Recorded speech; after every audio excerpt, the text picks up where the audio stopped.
My name's Derek. I'm 37, divorced, and a dad of two amazing boys, Liam, 8, and Carter, 6. They've got the energy of a double espresso and the curiosity of cats with opposable thumbs. I split custody with my ex, but this year, Thanksgiving just happened to fall on my weekend. Normally, I'd keep things simple.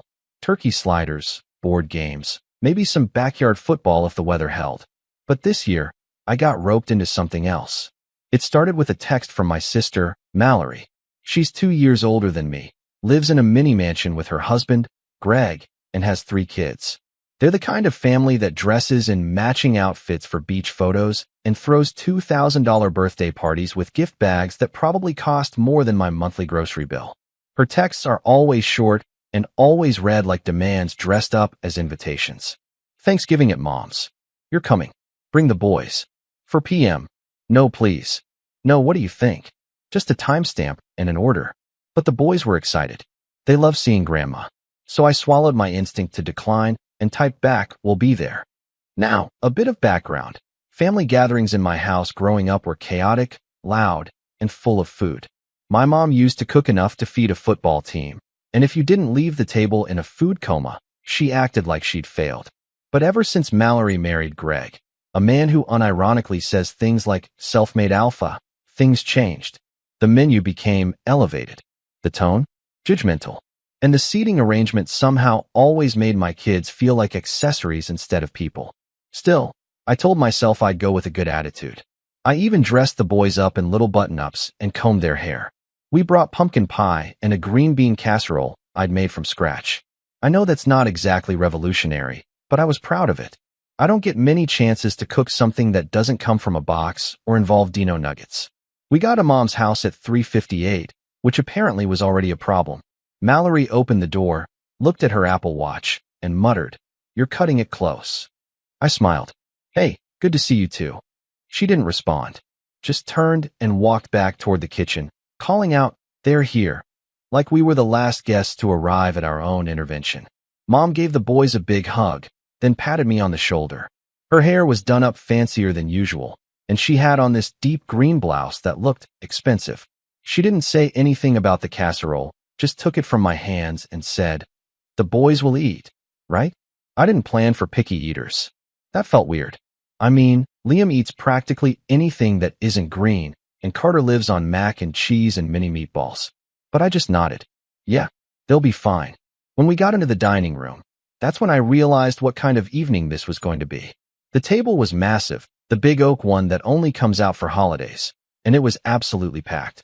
Candles, name cards, cloth napkins folded into tiny turkeys. Mallory had even rented fancy wooden high chairs for her youngest twins. There were these absurd little appetizer plates at every setting with what looked like doll-sized servings of smoked salmon, fig jam, and some kind of foam. My boys glanced at it and gave me a look like, "Are we at a wedding?" I tried to keep things light. "Looks fancy," I said. "Where should we sit?" Mallory gestured toward the far end of the table. "You and the boys are over there." Now, keep in mind, her kids had name cards right up near the center. Prime real estate. My boys. No cards. Just a pair of mismatched folding chairs next to a folding table that had been awkwardly attached to the main one like a limb no one wanted to acknowledge. I paused, blinked, then looked at her. "Kind of out of the way, don't you think?" She smiled, one of those tight, customer service smiles. "They're kids, Derek. They'll be fine." I said nothing, just led the boys over. Liam whispered, "Do we not get names?" And Carter asked, "Can we have juice?" I promised I'd ask and told them to sit tight. Dinner started with one of Greg's long, smug toasts about earning your blessings. He talked about how he'd just closed a 7-figure quarter, which he said loud enough to make sure Mom heard. She clapped. Mallory gave him this look like he'd just cured cancer. Plates were passed, except not to us. I noticed it slowly, how the big silver serving trays would move from hand to hand, and then, once they reached my end, veer away. I'd reach for the mashed potatoes, and someone would clear them. The turkey came around once, but only the dark meat was left, and even that looked like it had been carved with a butter knife and a grudge. I looked over at Liam's plate and realized he had 3 baby carrots. Carter had a slice of dry bread, not even buttered. Meanwhile, Mallory's oldest was being served something that looked like filet mignon. I leaned closer and whispered, You guys hungry? Liam nodded. A little. I turned to Mom, who was seated next to Greg. Hey, I think the boys missed a few things. That's when she cut me off. There's not enough food for your gremlins, she snapped, eyes sharp and low like she was daring me to argue. You should have fed them first if they're going to be fussy. It was like getting slapped in the middle of a church service. Everything stopped in my brain for a second. Gremlins? That's what she called them. Liam's ears turned red. Carter looked down at his plate, blinking a little too fast. Greg chuckled. Should have known better, bro. We do real portions here. Real portions? What were my kids, imaginary? I felt this tight knot pull in my chest, a mix of humiliation and fury. I wasn't the loud one in the family. I didn't make scenes. I kept the peace. But right then, I just whispered, all right. Then I stood up. Mallory rolled her eyes. Don't start, Derek. It's just food. But I wasn't looking at her. I was looking at Mom. And what I said next made her drop her fork. I didn't raise my voice.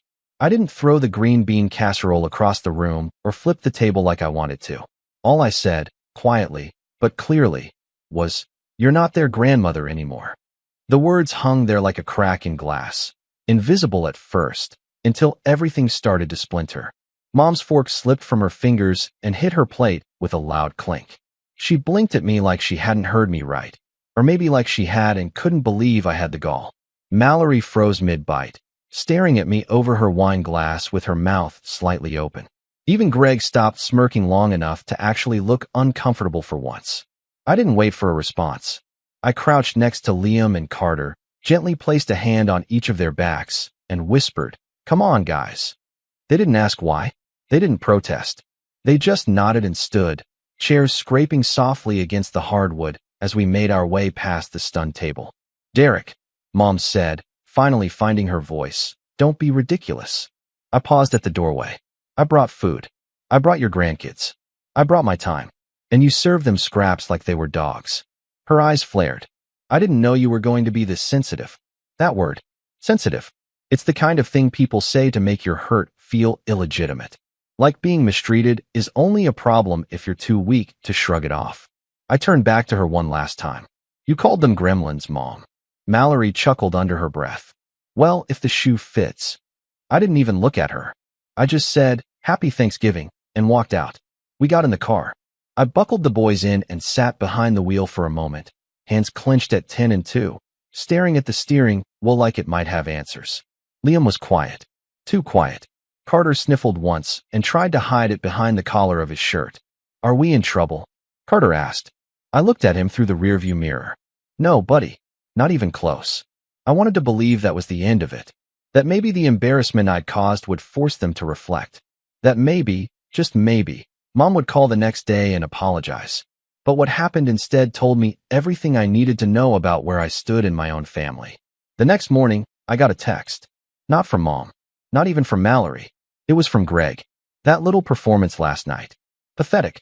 Don't expect any more invites if you're going to act like a martyr. I stared at it for a full minute. Not just at the words, but at the sheer confidence behind them. The man had laughed at my hungry kids and still thought I was the problem. I didn't respond. 2 hours later, I got another text. This time from my cousin Sarah, the one who lives across the state and doesn't usually come to family events. She'd gotten tagged in a Facebook post from Mallory. I hadn't seen it because I'd unfollowed her months ago to preserve my sanity. The post read, "Some people thrive on drama. If you can't act like a grown-up at a holiday dinner, maybe you should stay home next time. My kids don't need to be exposed to that kind of negativity." There was a photo attached. The table from the night before. Candlelit, picture perfect, with captions like "grateful" and #family first. No sign of me. No sign of my boys. We'd been cropped out entirely. I didn't cry. I didn't rage. I just sat in the living room, staring out the window while Liam and Carter played on the floor. That's when it hit me. This wasn't a one-time thing. This wasn't a misunderstanding or a bad day. This was a pattern, a culture, a system my family had quietly built over the years, one that revolved around image, money, and performative love. And my kids, my boys, they weren't part of it. The realization hurt in a way I wasn't ready for. Because growing up, I believed the whole blood is thicker than water thing. I thought family would always be there, maybe annoying, maybe overbearing, but there. I didn't think I'd ever have to protect my children from them. The following week, I kept my head down. Took the boys to the science museum. Baked cookies with them on a rainy Tuesday. Watched cartoons until way past bedtime. I didn't answer calls from Mom. I didn't reply to texts. She left 2 voicemails. The first sounded annoyed, like I was the one being immature. The second was quieter. She said she missed the boys and wanted to talk. But it wasn't an apology. Not even close. Then came the real slap. Liam had a school event. One of those holiday concerts where kids sing off-key and wear paper hats. I'd emailed the invite to the whole family weeks before. Mallory didn't respond. Greg obviously didn't. But Mom had promised she'd come. She didn't. Not only that, she posted Instagram photos that same night from a wine-tasting event at some rooftop bar with Mallory and Greg. Caption: thankful for real family. I wasn't in the photo. Neither were my boys. That was the moment I broke. Not loud. Not dramatic. Just done. I stared at that picture for a long time. The comments were full of heart emojis and compliments. Gorgeous family. You're glowing. So lucky to have each other. And there I was, sitting on the edge of a metal folding chair in a cramped school auditorium, watching my son sing Frosty the Snowman, while trying not to cry. He didn't see her empty seat. But I did. I went home that night and started digging. Not for revenge. Not yet. Just answers. Clarity. I needed to understand how we'd gotten here. I went through old photo albums. Birthday cards. Emails. I found a pattern. Ever since Mallory got married, everything shifted. Mom stopped visiting as much. Stopped calling as often. And when she did come around, it was always with Greg and the kids, acting like my house was a charity project she was inspecting. There were birthday parties she'd skipped. School plays she'd forgotten. And all the while, Mallory was the golden child. Even when she moved into that gated community and started referring to my apartment as quaint, the favoritism wasn't subtle anymore. It was strategic. And my boys? They were collateral. The real betrayal came a week later. It was a Thursday. Rainy. I just picked up the boys from school when I saw the envelope wedged in my mailbox. No return address. Just my name, printed neatly. I opened it at the kitchen table. Inside were 2 things, a birthday party invitation and a check. The invite was for Mallory's oldest daughter. Some kind of fancy spa-themed party at a hotel ballroom with celebrity stylists and a sushi bar. The check? $150. There was a sticky note attached. We figured you'd want the boys to feel included, but we also understand your situation. Here's something to help with a gift. My hands shook. It wasn't generosity. It was pity. And not even the quiet kind. This was a reminder. A receipt. Proof that, in their eyes, I was the poor, struggling single dad. Someone they could toss scraps to while patting themselves on the back. I looked at my boys. Liam was building a tower of Legos. Carter was drawing dinosaurs with crayons. They were happy. Unbothered. Innocent. They deserved better. And in that moment, something inside me shifted. Broke. Rewired. I wasn't going to fight for a seat at their table anymore. I was going to flip the table entirely. But first, I had to let them set the next one. So I RSVP'd yes. And I started planning. Quietly. Strategically. Because if they wanted to treat me like the background character in their perfect little narrative, they had no idea what the real story was about to become. I didn't sleep the night I got that check from Mallory. I lay there staring at the ceiling while the rain tapped the window, mind spinning with anger, confusion, and a kind of bone-deep sadness I couldn't shake off. Not because of the money, obviously. I could afford a gift. It wasn't about the $150. It was about what it symbolized. They saw me as a charity case. A punchline. A broke, single dad who should be grateful for table scraps and birthday invites. And they didn't just look down on me. They looked down on my boys. That's what broke me. Because no matter how much I tried to shield Liam and Carter, they were starting to notice the cracks. The missing invitations. The backhanded comments. The way Mallory's kids got hugged like royalty while mine got head pats and maybe next time s. But here's the thing about rock bottom. It's strangely clarifying. Once you realize you're already at the bottom of their priority list, there's nothing left to lose. I sat at the kitchen table that night, staring at that invite, then at the check, and finally at the faces of my sons, fast asleep in the next room, and I decided something. If they saw me as a side character in their story, I'd start writing my own. Quietly. Patiently. And it started with a single decision. I cashed the check. Not because I needed it, but because I knew it would let them drop their guard. Make them think I'd accepted my place. that I'd rolled over and accepted the dynamic. But behind the scenes, I started changing things. First came the job. I'd been working at a decent company, mid-level logistics coordinator at a regional distribution firm. Nothing glamorous, but it paid the bills. Problem was, I'd been coasting for years. No promotions, no new certifications. I used to tell myself I didn't have the time, or that stability was more important. But truthfully, I think I was scared of failing, of trying to grow and getting reminded again that I wasn't Mallory, that I wasn't the golden one. That fear died the night they cropped my sons out of a family photo. I stayed up late for weeks researching credentials, brushing up on skills, even watching webinars while the boys slept. I applied for 3 remote certificate programs, one in supply chain analytics, one in logistics systems, and one in project management. I didn't tell anyone. I just worked. Slowly, quietly. During lunch breaks, I studied. On weekends, I turned library trips with the boys into study sessions for all 3 of us. I'd quiz them on dinosaur facts while they helped me remember inventory formulas. We became a team, and something amazing started to happen. I got sharper, more confident. And my kids? They started walking taller, too. Like something in the air had changed. The second thing I did was fix the house. We lived in a modest duplex, 3 bedrooms, 1.5 baths, creaky floors, and a leaky faucet in the kitchen. Mallory used to call it cozy, but the way she said it made it sound like a sneeze. I used to avoid inviting people over, even friends. Not because I was ashamed, but because I'd been taught to feel ashamed. Not anymore. I used my tax refund and a couple weekend jobs to repaint the boys' room, retile the bathroom, and finally replace that awful yellow kitchen light that made everything look like it was dipped in soup. Then I found this secondhand dining table online, sturdy, a little worn, but full of character, and refinished it myself. When the boys came home and saw it all, Carter gasped and asked, "Is this really our house?" And I said, "No, it's our home." We had movie nights, pizza-making nights. We built a cardboard spaceship in the living room and used it for missions to Mars. It wasn't flashy. It wasn't curated for Instagram, but it was real. Meanwhile, the rest of the family barely noticed I'd gone quiet. Mom stopped calling. Mallory only texted to ask if I was bringing the boys to the spa birthday party.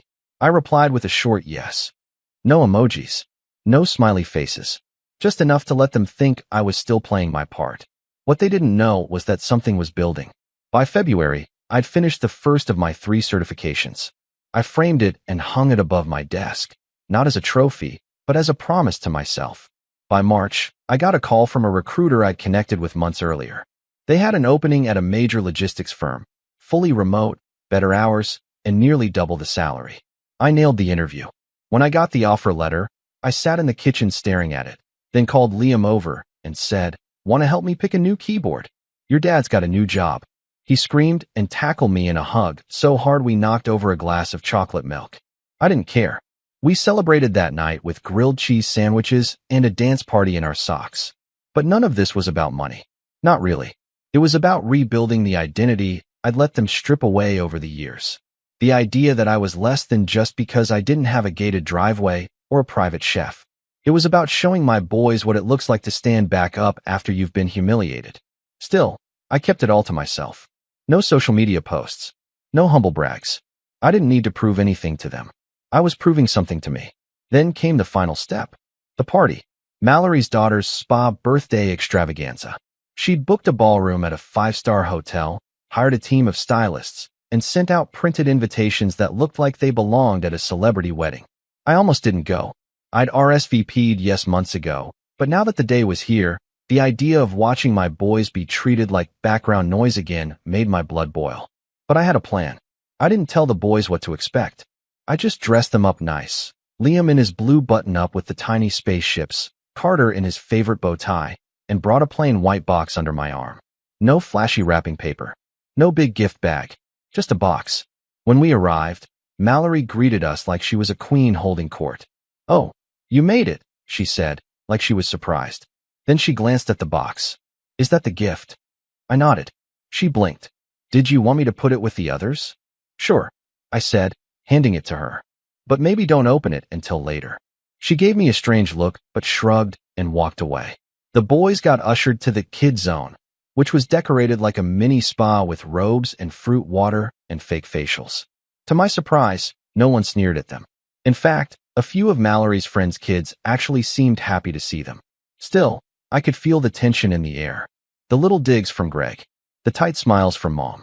The way I was seated at the table farthest from the cake, next to a speaker that buzzed every time the microphone came on.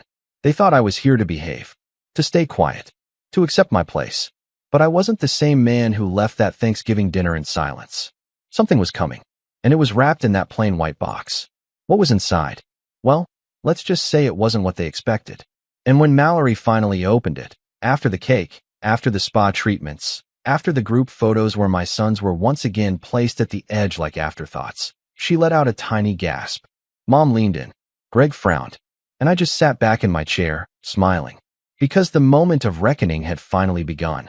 Mallory's perfectly manicured fingers hovered over the plain white box like it might bite her.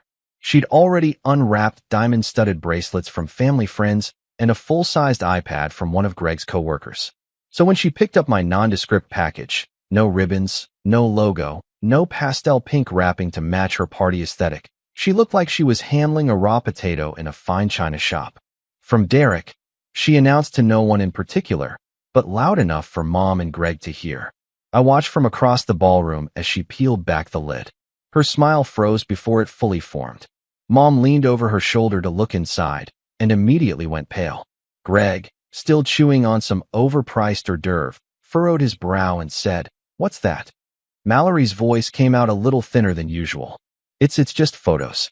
But they weren't just photos. Inside the box were 104 by 6 prints, each one carefully selected from family albums, school events, holidays, and birthday parties over the years, and every single one showed my sons being quietly excluded. One had Liam sitting alone at the end of a table while Mallory's kids opened presents. Another showed Carter behind a group photo where everyone else was wearing matching shirts. In another, Mom held up Mallory's baby shower cake while I stood awkwardly in the background, half cropped out, holding a gift. And at the very bottom of the box, there was a note, handwritten in thick black ink. "You erased them. I just wanted you to see what that looked like." Mallory slammed the lid shut like she could undo what she saw. Her cheeks flushed pink, not from shame, but from panic. Mom blinked fast, like she was trying to reset the moment. Greg leaned forward, trying to get a better look, but Mallory snapped, "It's private." I stood slowly and crossed the room, ignoring the dozens of pastel-clad guests and the ridiculous Spa Day Princess banner above the cake table. The music dimmed for a second, probably just a coincidence, but the timing felt divine. "Everything all right?" I asked, casually, as if I didn't know exactly what I'd just unleashed. Mallory opened her mouth, probably to hiss something, but Mom beat her to it. "That was cruel," she said, quiet and stiff. I tilted my head. Cruel? Compared to what exactly? She didn't answer. Greg, on the other hand, scoffed. "That's real mature, man. Making a scene at a kid's party." I looked around. The kids were still laughing in the corner, eating mini fruit kebabs, and trying to paint each other's nails with sparkles. "Doesn't seem like there's a scene. Just a gift. A thoughtful one." Mallory hissed, "You're trying to embarrass us." "No," I said, and I meant it. "I'm just tired of watching my sons be treated like ghosts." And with that, I turned and walked away. I didn't wait for a response. I didn't need one, because the setup was already in motion. The next week was quiet. Too quiet. I didn't hear from Mom. Mallory went radio silent too. But I saw Greg's latest LinkedIn post, some self-congratulatory blurb about cutting out toxic influences to protect your peace that got way too many clapping emojis from guys named Chad. I didn't care. I had bigger things brewing. You see, the photos were just a spark, a reminder. But the real fire? That would take precision. I'd spent the last few months becoming someone they didn't expect, someone they underestimated. And that was my biggest advantage. It started with connections. A guy I knew from the new job, let's call him Will, had a background in corporate investigations. Over lunch one day, I told him about my sister's husband, about how Greg bragged constantly about insider deals, tax loopholes, and creative accounting. I kept it light, like I was just venting. But Will's ears perked up. "Wait," he said, "Greg Hartwell? From Hartwell and Blythe." I nodded. "You know him?" "Unfortunately," he said, stabbing his fork into his salad. We looked into his company last year. Really shady. But he's slippery. Nothing stuck. My stomach fluttered, but I played it cool. What would you need to take another look? Will smiled. Just a breadcrumb. So I started collecting crumbs. I scrubbed through Greg's social media, the brags, the business trips, the vaguely worded captions about client perks. I found a few key posts that didn't match up with company press releases. Then I remembered a Thanksgiving 2 years ago when Greg had bragged about charging a $4,000 dinner to a client's expense account at a restaurant that had already closed down. I pulled the photo from Mallory's old Facebook album. There he was, holding a wine glass with the caption, "Grateful for new beginnings and client generosity, wineglass briefcase, #blessed." I passed it all to Will. "Leave it with me," he said. Meanwhile, I started phase 2, fixing the narrative. I hadn't spoken much to the extended family in years, not because I didn't want to, but because Mallory had this way of monopolizing the family chat, directing conversations, and subtly excluding anyone who didn't bow to her worldview. But I still had a few numbers, and I still knew how to tell a story. So I reached out to a few cousins, one at a time, not to gossip, just to reconnect. I asked about their kids, their jobs, their lives. And when they asked about mine, I told them the truth. Softly. Honestly, I guess we've been a little distant lately, I'd say. I've just been focusing on the boys. They've had a hard time feeling like they're part of the family. No drama, no accusations, just facts. And sure enough, the story started trickling back. "Wait, they didn't invite you to the family brunch last spring? I thought Mallory said you were out of town. I remember asking where your kids were at the reunion. She said something about you pulling back." Each time, I just nodded. "Yeah, that sounds about right." Then came phase 3, the event. I decided to host my own gathering. Not a pity party, not a counterattack, just something real. I booked a space at a local park, the nice one with a pavilion and a playground right next to the duck pond. I kept it simple: barbecue, games for the kids, an open invite to any family who wanted to come. No frills, no spa theme, just food, music, and space for people to talk. I didn't push it. I sent out the invite with a photo of Liam and Carter holding a sign that said, "Come hang with us," and left it at that. Mallory didn't respond. Neither did Mom. But you know who did show up? Cousin Sarah and her 2 kids. Uncle Rob, who brought his famous ribs and enough soda to drown a moose. Aunt Delia, who hadn't come to a family function in years but said she was sick of the princess parties. By the end of the afternoon, we had nearly 30 people there. And for the first time in a long time, I watched my boys run around, play tag, laugh with kids who actually saw them as equals. No one asked where Mom was. No one needed to. I took photos, not for revenge, but for memory. And when Carter came up to me and said, "This is the best party ever, Dad," I realized something. We didn't need their table anymore. We had our own. 2 weeks later, Will texted me. "You were right. We've got enough. It's just a matter of when we pull the pin." I stared at the message, heart pounding. Because this wasn't about dinner anymore. It wasn't about a few snide comments or being left out of photos. This was about respect, about principle, and about letting people earn their consequences. But I wasn't ready to drop the hammer just yet. I needed one last move. Something poetic. Something they wouldn't see coming. And as luck would have it, the perfect opportunity was already on the calendar. Mom's 65th birthday party. A big one. Mallory had been planning it for months. Fancy restaurant, private event, catered dinner. The whole thing was meant to be a celebration of legacy, with speeches, videos, and a slideshow of family memories. And somehow, despite everything, I got an invite. Liam asked, "Are we going?" I looked at the envelope. Heavy, cream-colored, sealed in wax. "Yeah," I said slowly. "I think we are." Because sometimes, the best way to end a story is by letting them hear it for themselves, right in front of everyone. The night of Mom's 65th birthday started like a scene out of one of those family movies where everything looks perfect on the surface, but you just know something's about to blow.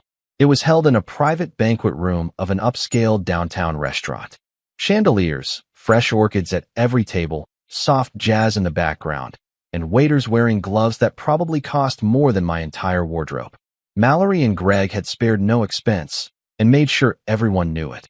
There was a red carpet rolled out at the entrance, complete with a fake backdrop branded with M65 in gold script like it was a movie premiere.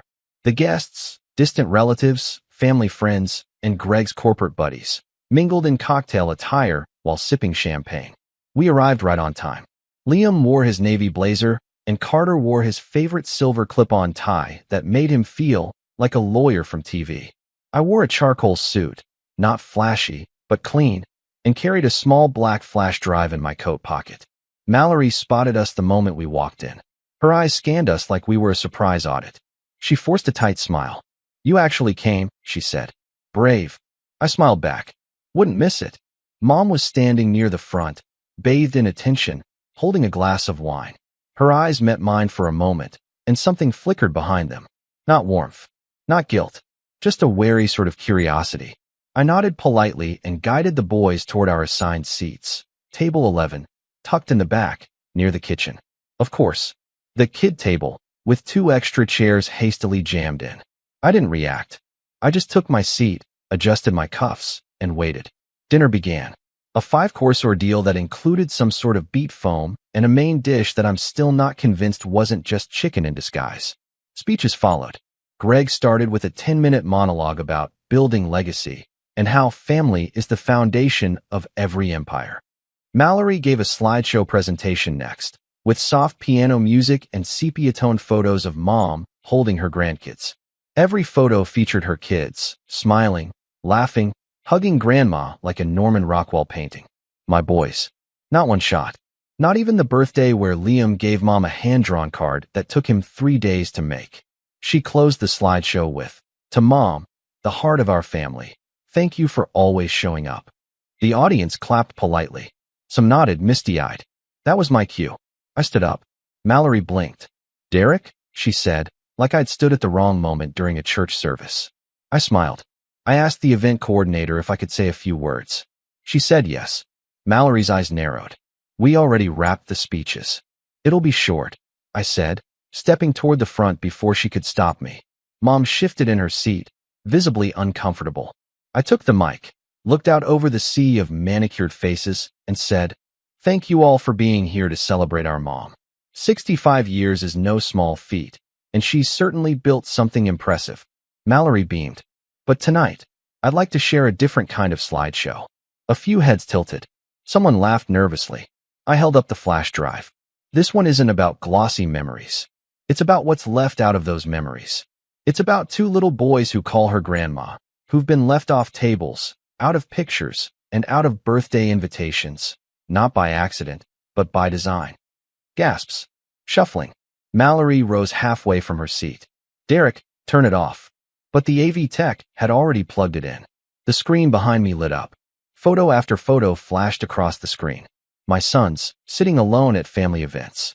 Their names missing from place cards. My casserole shoved to the back of the Thanksgiving table. The infamous cropped photo from last year, where you could still see Carter's elbow at the edge of the frame. I let it roll for 30 seconds before clicking to the final slide. It was a video. The school play. Liam, dressed as a tree, delivering his one proud line while Mom's seat sat empty in the front row. Silence followed. I let the mic hang in the air for a beat, then said, "I'm not here for an apology. I'm not here for sympathy. I'm here because pretending everything's fine is what got us here in the first place. So I thought, for once, let's not pretend." Then I walked back to my seat. No music, no applause, just stunned silence. Mallory was frozen, lips parted like she was still buffering. Greg's face had turned a shade of maroon I didn't know existed. Mom just stared at the screen, her wine glass trembling slightly in her hand. I didn't stay much longer. I stood, gathered my boys, and told them, "Let's go get ice cream." As we walked out, the whispers began. One older cousin whispered, "Good for him." Another guest said, "I always wondered why we never saw his kids."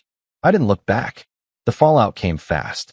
The next day, I woke up to 47 text messages. From Mom, Mallory, Greg, even some relatives I hadn't spoken to in years. Moms were the usual mix of guilt-flavored justifications. "You blindsided me. That wasn't fair. You made a scene." But my favorite was her last one. "I didn't realize how far apart we'd grown." To that, I replied simply, "You didn't grow apart. You just walked away." She didn't respond. Mallory's messages were more dramatic. "You're sick. You humiliated our mother. You just blew up your whole reputation because you can't handle being less successful. Less successful. That word hung in the air for a moment, until the next domino fell. Greg's LinkedIn post vanished. Then his profile. Then came the email from Well. They opened an internal investigation into Greg's firm. Turns out your breadcrumbs led to a full-blown feast of fraud. Turns out, Greg had been expensing luxury vacations as team-building retreats and routing client funds into shell companies he controlled. Sloppy stuff. The kind that only goes unnoticed when you're arrogant enough to believe no one's watching.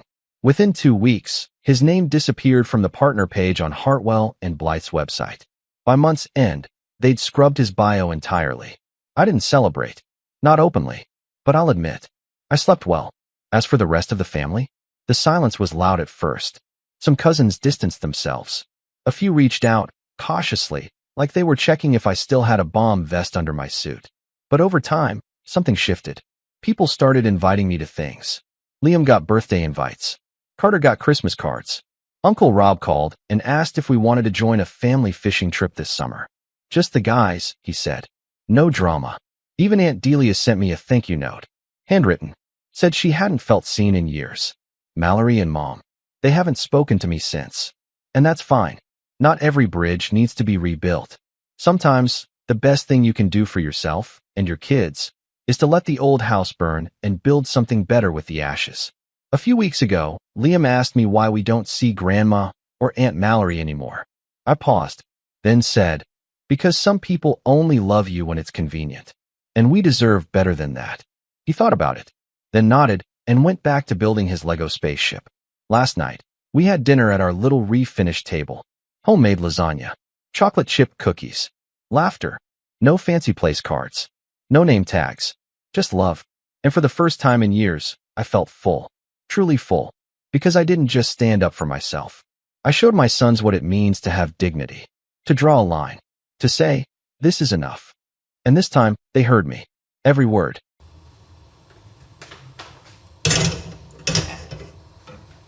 And then we're going to put the veggies back in.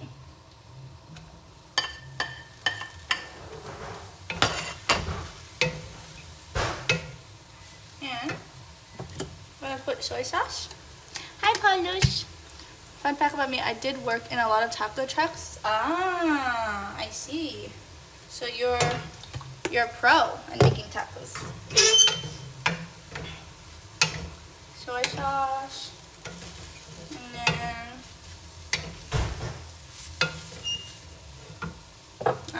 oyster sauce. How are you doing?